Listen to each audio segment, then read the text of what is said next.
The impressive U.S. Navy, Coast Guard, Army, Marine Corps, Air Force, and interagency operation will address a range of threats to our national security posed by narco-traffickers and narco-terrorists. It will reduce illicit financial support for drug trafficking that provides the corrupt Maduro regime in Venezuela and other bad actors with the funds necessary to conduct their malign activities. Under President Trump's leadership, we will continue to execute our maximum pressure policy to counter the Maduro regime's malign activities, including drug trafficking. And this operation will help to choke off the funds that go to that corrupt regime. Maduro, narco-terrorists, and criminals should make no mistake that even as we are working around the clock to fight the spread of coronavirus, we will continue to execute the president's counter-narcotic strategy.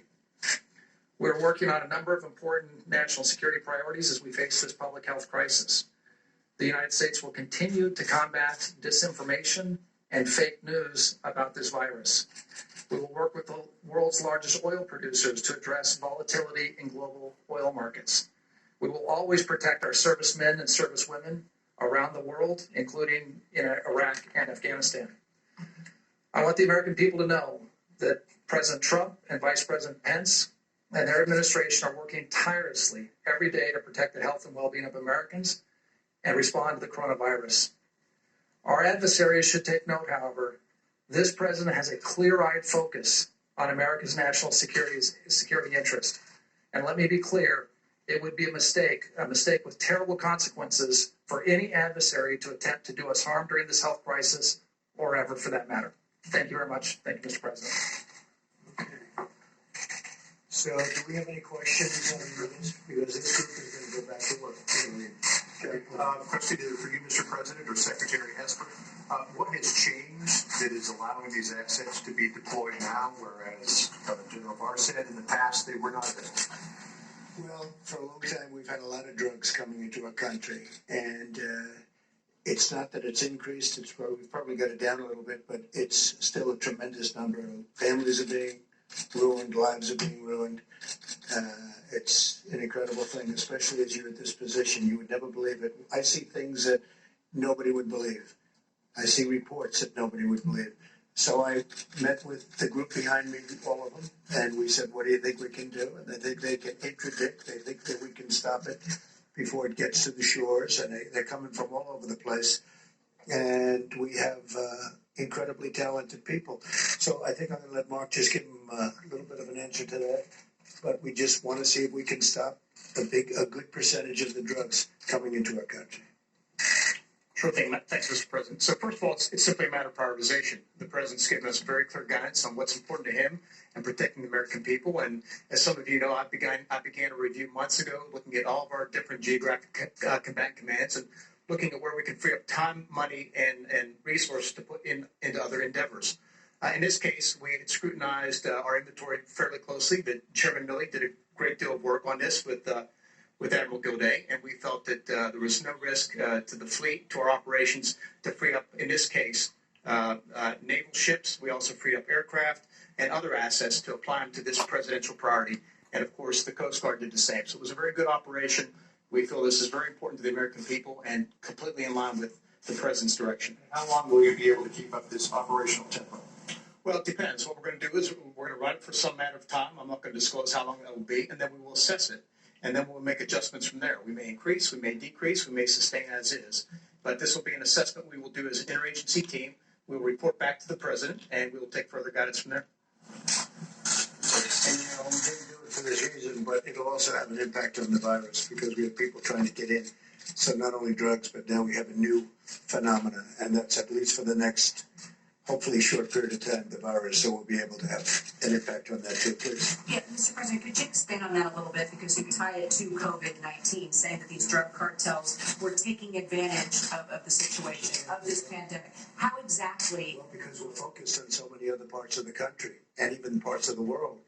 And all of a sudden, areas where we had it clamped down pretty tight. For fairness, you know, the wall is up to about 160 miles already, and any areas where we have that wall, it's for the most part contiguous. We have fill-ins, but we're up to 161 miles exactly. And any place where you have that wall, other than walking around it on the edges, it's stopping everybody cold. I mean, we're stopping. Nobody's seen anything like it. That's how good it works. And the other side knew it worked that well. Everybody, because everybody was for it 5 years ago. All of a sudden, they changed. It's having a tremendous impact. But we are now focused on so many different things because of what's happened, because of this horrible, I say it's a horrible phenomenon, that now we've got to focus on drugs. And the drugs come in from different methods. And we have the best people at sea anywhere in the world. So we'll have a tremendous impact on drugs.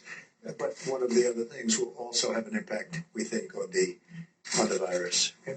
Yeah, please. Ambassador O'Brien, did China underreport both the number of cases and the death toll from the coronavirus?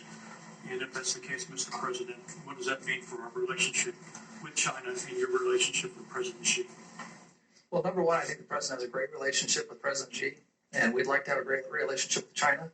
Unfortunately, we're just not in a position to confirm any of the numbers that are coming out of China. There's no way to confirm any of those numbers. There's lots of public reporting on whether the numbers are too low.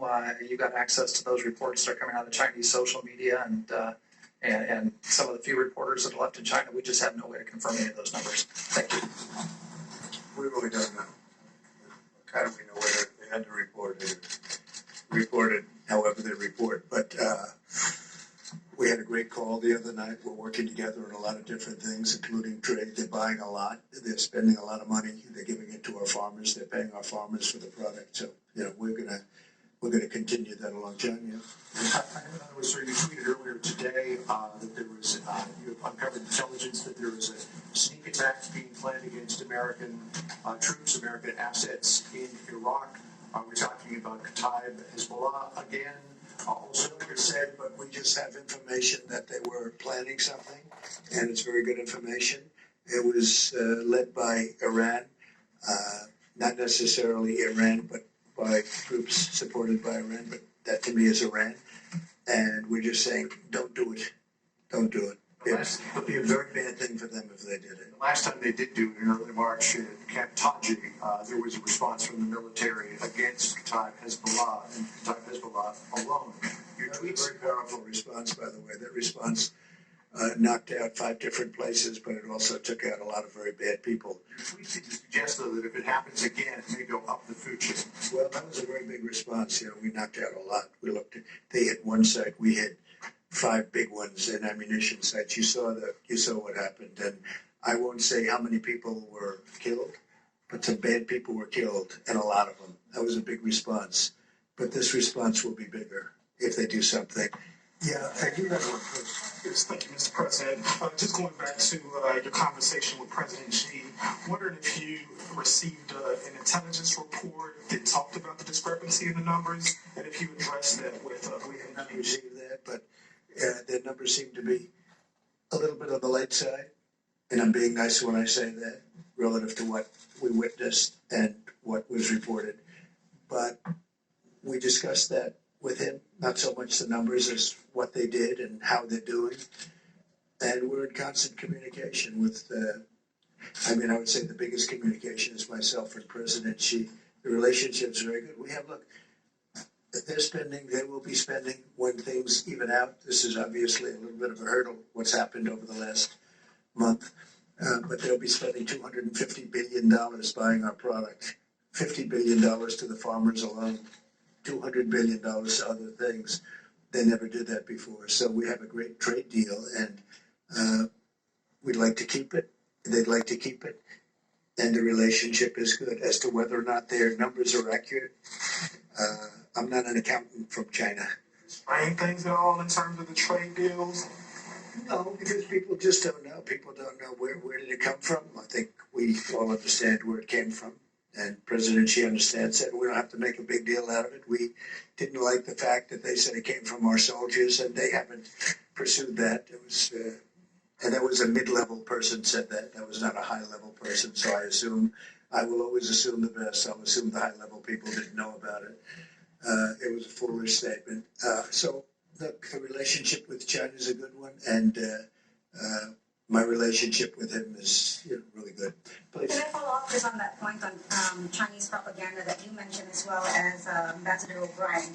So in the past several weeks, China has been shipping PPEs, masks. They've either been selling or donating everywhere, Africa, Europe, Italy, Russia, and really pushing this narrative that they're taking on a global leadership role in the crisis. So what are your thoughts on that? And is there any plan for I don't mind if they want take on that role? I view that as a positive if they're helping other countries. We have 151 countries right now that are under siege by the virus, under siege. So we're doing really badly. They don't know about social distancing. These are countries that aren't highly sophisticated. They don't have great communication with the rest of the world. I mean, they don't know the things that we're doing and that some others are able to do. And if China can help them, I'm all for it. I'm for all of us helping everybody. We're soon going to have more ventilators than we need. We're building thousands of ventilators right now. Now, it takes a period of time to build them.